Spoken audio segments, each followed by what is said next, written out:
تقبل الله منا ومنكم. أحسنت.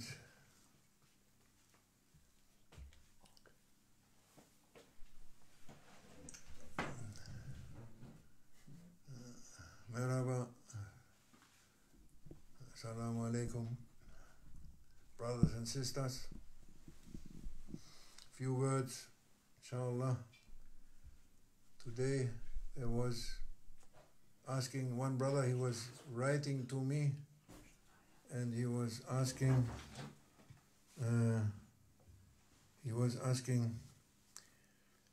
a question about knowledge, how to acquire knowledge, what is the point about knowledge. If Maulana Sheikh from these old lessons, from the Muslim lessons, he said anything about it, and he said, I found only one aspect. There's many times he was talking about this subject, and one aspect I found, and we can look for other aspects also.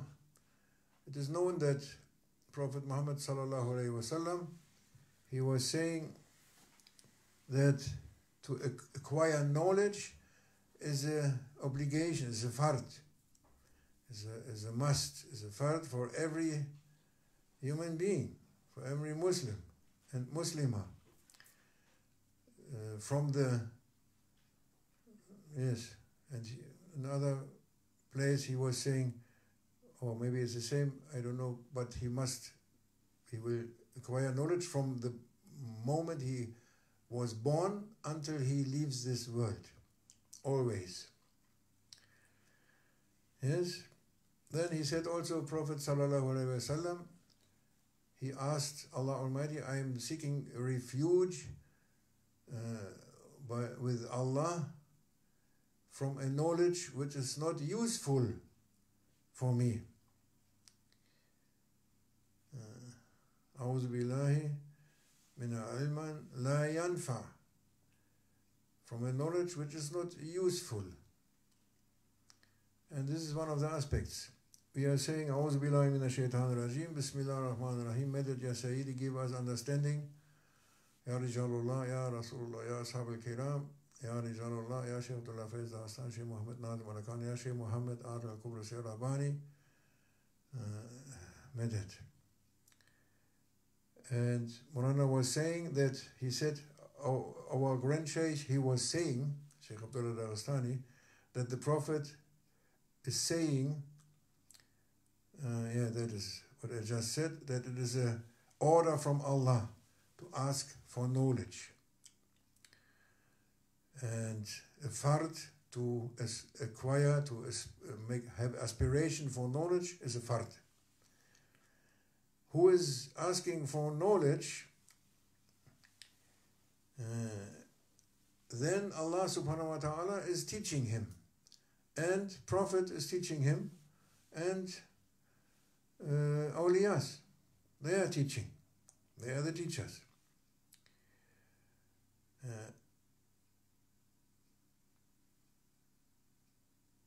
That is a condition to ask for knowledge. What is a condition to ask for knowledge? If you're asking, you must know who is your teacher. Then, who is that who is asking for knowledge? Who is the person who is asking for knowledge? How he has to be. That is it. What is his character? How he must be if he's asking for knowledge. What is his character to get it? Character is main character trait for this is humbleness. Humbleness. Gibt es noch ein Wort? Humbleness. Yes. The search for knowledge, the condition and the foundation is humility, humbleness. Without humbleness, no learning. Can't learn. Impossible. And if someone is proud, he cannot learn. because they will not give him the knowledge. Allah will not give him, Prophet will not give him, awliyas will not give him if he is proud. No way.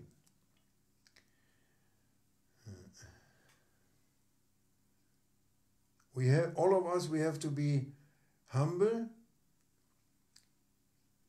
because we are learning. Because we are learning, we have to be humble.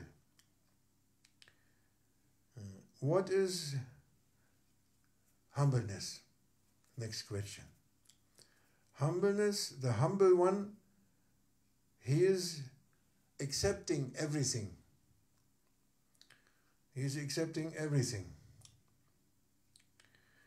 He is accepting every condition. For what? For knowledge. He is accepting what is happening. He likes it or doesn't like it. He is accepting. For what? Because he is learning through it. He is going to have knowledge. Until he is able to learn, he must be patient. Just patient. With every difficulties on his way, he must be patient until he learns as a seeker for knowledge. Maybe he is traveling for knowledge to different countries, strange countries, far countries, and they have other Sitten, customs. They have different customs and different things. Yes, that you have to accept. If you are traveling, you must accept. You must be ready to accept everything what is happening on your way in the search of knowledge. You have to accept. Even maybe you are poor, or you have to sleep on the ground, or you must wear old clothes, only like a dervish. Like you have to accept such conditions, and you must, for instance, eat with everyone on your way. Everyone who is there, you're meeting, you may eat with him. These are examples. Holy knowledge, and knowledge must be holy if it is useful. Yes, holy knowledge is forbidden for proud people. Proud people. Pride is locking the door. Egoism is the worst character trait of the nafs. Egoism, egocentric. And Iblis, he was having that character mainly, pride. Yes, he didn't make sajda in front of Adam. He didn't make it. Yes, he was for 1 second or less than 1 second, he was, when the order came, he was hesitating, he was saying no. It was all in 1 second. For this second of hesitating and not doing immediately, for that moment, Allah throw him out of his presence. For that moment. The time in which Iblis was hesitating for his sajda, it was a very tiny moment. Even the prophets, they could not see this. They're not able to see this very tiny moment. And in that moment, he was thrown out of the divinely presence. And who is denied or not having permission to be in the divinely presence, that means he is an egoist. He is egoist. Yes, because Iblis in that moment, in that tiny moment, he was claiming that he is also Allah, that he is also God. In that moment. Yes. Because he was not listening immediately. Saying, no, I am also, I can say, So that he say, nobody can give me order. No. Yes. Nobody over him, Iblis was thinking one moment. And Allah is giving to everyone knowledge and learning who is sincere and humble to us. Demütig, gibt es da noch ein Wort? He is making him small, humble to ask, not to be proud. Yeah? Then he is giving, Allah is giving. Wa min Allah tawfiq. Auf Deutsch, Bismillahirrahmanirrahim, desto ya Sayyidina. Auf Deutsch, liebe Brüder und Schwestern, hat mich heute einer gefragt, hat mir geschrieben, wir sollen etwas sagen über Wissen. Was von diesen alten Lessons von Maulana, was er uns gegeben hat, über das Wissen. Und er hat mehrere Sohbats darüber gegeben und ich habe einen Aspekt hier gefunden und deswegen sind wir darauf gekommen.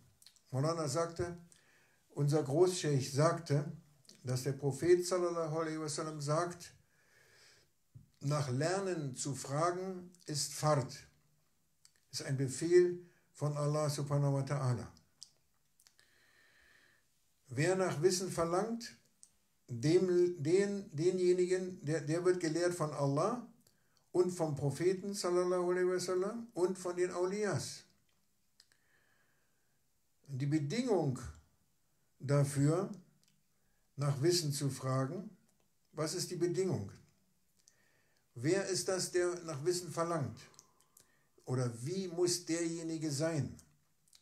Er muss bescheiden sein. Die Haupteigenschaft von dem, der Wissen bekommt, von Allah und den Propheten und den Awliyas, der muss bescheiden sein. Das ist eine Bedingung. Der Sucher nach Wissen ist bescheiden. Deswegen ist die erste Sache ist nicht, ich will wissen. Wissen ist nicht die Frage. Die Frage ist Charakter. Ich muss einen Charakter bekommen, dass ich überhaupt Wissen angehen kann. Das wird völlig ausgelassen heutzutage. Bei Muslimen und nochmal. Wo studierst du? Was hast du gelernt? Was hast du gelesen? Es ist nicht wichtig. Es ist nicht wichtig. Wichtig ist, diese Bescheidenheit zu bekommen. Der Sucher nach Wissen ist bescheiden. Ohne Bescheidenheit kein Lernen. Wenn einer stolz ist, kann er nicht lernen. Niemand wird ihm Wissen geben. Ist verboten für den. Ja, deswegen müssen wir alle bescheiden sein, weil wir Lernende sind. Was ist jetzt Bescheidenheit in diesem Sinne? Der Bescheidene nimmt alles an. Er nimmt jede Situation und alles, was ihm passiert und alles, was er sieht und alles nimmt er erstmal an. Ob es ihm gefällt oder nicht. Er nimmt jede Bedingung an, um des Wissens willen. Ja, bis er lernen kann, muss er geduldig sein. Mit allen Schwierigkeiten auf seinem Weg. Als ein Sucher nach Wissen. Mit allem. Er mag weit reisen, zum Beispiel in Länder, wo er die Sitten und die Gebräuche von den Leuten nicht kennt. Zum Beispiel, ja, man muss alle Bedingungen annehmen, zum Beispiel alte Kleider tragen unter Umständen, ja, man ist arm, man isst mit jedem, mit dem man trifft auf der Reise, man schläft auf dem Boden. Das sind alles Dinge, die jetzt äußerlich sind Beispiele, die man auf jeden Fall sowieso, die nimmt man an, weil man irgendwo hinreist, um etwas zu wissen. Heiliges Wissen ist verboten für stolze Leute. Wir reden nur vom heiligen Wissen, weil das ist das einzige Wissen, was nützt. Ist verboten für stolze Leute. Der Stolz verschließt die Tür dazu. Egoismus ist die schlechteste Eigenschaft des Nafs, die Egozentrik. Allah weist Iblis wegen dieser Eigenschaft ab. Iblis machte keine Sajda vor Adam. Für einen Augenblick, winzigen Augenblick des Stehenbleibens und Zögerns hat Allah subhanahu wa ta'ala ihn aus seiner göttlichen Gegenwart vertrieben. Es war nur so ein winziger Moment, wo er gezögert hat. Sogar die Propheten konnten diesen Augenblick sozusagen nicht sehen. So winzig. Das hat gereicht. In diesem Moment wurde ihm die göttliche Gegenwart versagt. Wem die göttliche Gegenwart versagt, der ist ein Egoist, kann man so sagen. Iblis behauptete in diesem winzigen Moment nämlich, dass er auch Gott sei. Dass er auch, ja, ich bin auch Gott, niemand ist über mir. Niemand kann mir einen Befehl erteilen. Ja, das war der Punkt da drin. Allah gibt jedem, der aufrichtig ist und demütig ist, dem gibt er auch Wissen und das Lernen. Der demütig bittet. Wer aufrichtig und demütig darum bittet, dem gibt Allah und zeigt ihm den Weg. Wa min Allah tawfiq bi rahmatil Fatiha.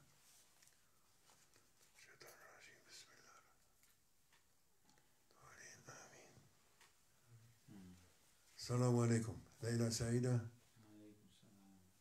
Gute Nacht. Ramadan Karim.